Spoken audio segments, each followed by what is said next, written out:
Olá pessoal, sejam todos bem-vindos a mais um vídeo aqui do seu canal Aprenda Aqui Ciência. Eu sou o Sumburani e neste vídeo vamos continuar com o assunto aqui relacionado a escopo. Bem, na aula passada nós vimos a seguinte situação. Sempre que eu tiver que alterar o estado de uma determinada variável, eu devo colocar ele fora do escopo onde eu quero alterar ele. Isso depende se a cada execução da minha função, não do código que está dentro dele, mas da minha função toda, a cada execução dele, eu quero alterar o estado de um determinado elemento, de uma determinada função. Então, se eu quero alterar o estado dele, eu não posso definir essa função dentro do mesmo escopo. Isso porque ele sempre vai ler aquela definição primeiro, ou seja, vai atribuir o valor àquela variável primeiro e só depois ele vai alterar. Acontece que isso nunca vai nos retornar um elemento, um comportamento true false, por exemplo, porque ele sempre vai definir como true e depois sempre vai cair aqui, né? Onde o bool é igual a true para depois ele colocar false, ou seja, ele sempre vai retornar false. Para isso eu preciso definir ele fora aqui da minha função. Nós vimos isso durante a aula passada, então se você não assistiu, eu recomendo que você assista a aula passada para fazer um pouco mais de sentido aqui, certo? A mesma coisa acontece, por exemplo, vamos supor que eu quero criar, por exemplo, um comportamento do tipo cronômetro. Bem, se eu quero criar um cronômetro, o dado que vai guardar o incremento desse cronômetro também deve estar fora, deve estar definido fora da minha função que vai ser executada a cada vez que eu clicar no botão ou quando eu clicar no Enter, como é o caso que nós definimos aqui, por exemplo. Bem, imagina o seguinte, eu vou retirar tudo isso daqui, ou melhor, eu vou comentar e vou deixar aqui embaixo, né? E imagine só a seguinte situação. Agora eu quero criar o meu cronômetro. Bem, é óbvio que eu teria que criar aqui uma outra variável que eu vou chamar de count, que vai contar, por exemplo, todas as posições dele. Então eu posso colocar aqui eu posso colocar aqui então um let count, né, que vai começar de 0, né? Eu não tem nada ainda. E em seguida eu posso dizer aqui, por exemplo, eu quero que ele incremente uma unidade dentro do meu count, ou seja, eu quero que ele pegue o meu count e incremente uma unidade dentro dele. Em seguida, eu quero dar um console.log no meu count para que eu possa ver o que aconteceu, né? Quando eu faço isso e atualizo aqui o navegador, se eu dar Enter, ele vai dar 1. Aí vai 1 de novo, 1 de novo, 1 de novo, 1 de novo, 1 de novo, 1 de novo. Isso por quê? Deixa eu aumentar um pouco mais aqui. Vai ver que ele sempre vai retornar 1 se eu for dar Enter aqui. Por que isso acontece? A mesma coisa que a aula passada, eu tenho o count definido aqui dentro, então isso não pode, porque ele sempre vai ler o count como 0 e depois vai incrementar uma unidade.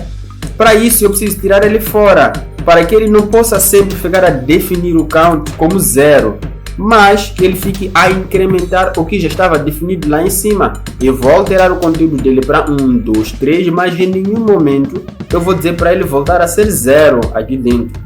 Então, dessa forma aqui, eu posso atualizar. E se eu chegar aqui e dar Enter, ele vai ser 1, depois vai ser 2, depois vai ser 3, depois 4, depois 5, 6, aí vai.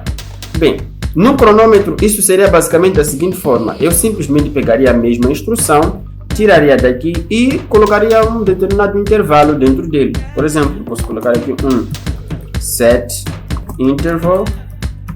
O primeiro parâmetro dele é a função que eu quero executar. Então, eu vou colocar aqui uma função anônima.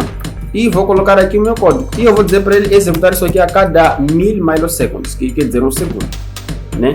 E dessa forma ele vai executar esse count a cada 1 segundo. Se eu chegar aqui, atualizar, eu vou dar aqui o meu Enter e ele vai trazer aqui os resultados. 1, depois 2, depois 3, depois 4, dá para ver aqui. Aí eu poderia ter esse comportamento de uma forma um pouco mais bonita, né? Aqui na visão, né? Eu podia, por exemplo, né, ao invés de dar console.log, eu podia escrever isso na tela, né? Eu podia colocar aqui um document.write e ele podia escrever isso aqui na tela e eu vou dizer para ele escrever document.write o quê? O count, né? Vou escrever aqui o count. Pronto, e ficaria mais ou menos dessa forma aqui. Quando eu chegasse aqui e desse Enter, aí ele poderia executar a função aqui 1, 2, 3, 4, 5, 6, 7. Mas você pode ver que ele está a aumentar, ele não está como cronômetro em si, ele está a contar. Isso aqui seria para ensinar a criança a contar, por exemplo. Então não está do jeito certo. Para estar do jeito certo, nós teremos que colocar isso dentro de um parágrafo, por exemplo. Então eu poderia chegar aqui e colocar um parágrafo.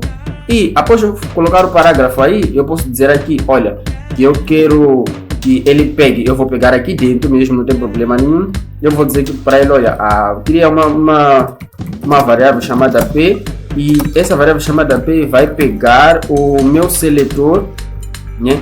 Então ele vai pegar o meu seletor. Qual é o seletor que eu quero que ele pegue? O meu parágrafo. E após ele pegar o meu parágrafo, o que eu quero fazer? Em vez de dar document aqui, eu vou pegar o meu p.inner.html, eu vou dizer que lá ele vai colocar o count, né? Pronto. Dessa forma ele vai ficar lá a contar 1, 2, 3, 4. Pronto. Se eu chegar aqui e atualizar, aí nós temos um cronômetro. 1, 2, 3, 4, né? Dá para ver aqui, né? Tá aqui. E é assim, o escopo, se ele estiver bem definido, a função ele pode funcionar, né? A função pode funcionar da forma perfeita, mas em algumas situações, definir mal um escopo pode colocar tudo a perder.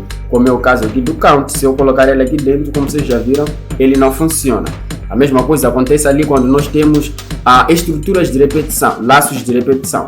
Por quê? Se eu tenho um while, por exemplo, olha, se eu tenho um while aqui dentro, né, eu digo assim, vamos começar com for, eu digo for, aí eu digo let i, se i for igual a 0 e i for menor que 10, deixa eu colocar assim, i for menor que 10, aí eu vou dizer incrementa uma unidade no i, ou seja, i mais mais.